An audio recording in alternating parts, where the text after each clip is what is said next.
Հարգելի գործընկերներ, մի փոքր դրվագի համար բարձրացա ամբիոն, պարոն Աբրամյան,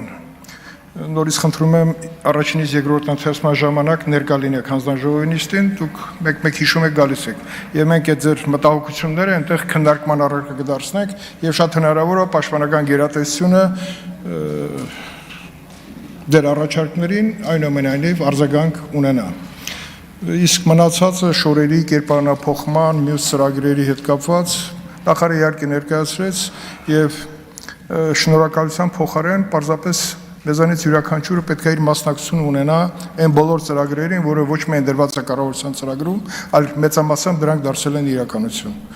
Շորերն էլ կփոխվեն եւ փոխվում են, սպառազինությունը, որը չունեինք, ունենք, առաջնագիծը, որը բանկաբուտուլք եկեին այսօր լրիվ այլ բովանդակությունն են, ասածս հետեւյալն է։ Այս են հարցերն են, որտեղ մեր ու ձերը չկա, սրա համար պետք է ունենալ ակտիվ մասնակցություն, սկսած զորակոչային տարիքի մեր երեխաներին բանակին տրամադրելուց, իսկ բանակի գրավությունը եւ դրա շարունակականությունը նման օրինագծերով են ապահովելու, ուստի պարոն նախարար, նման օրինագծերը պետք է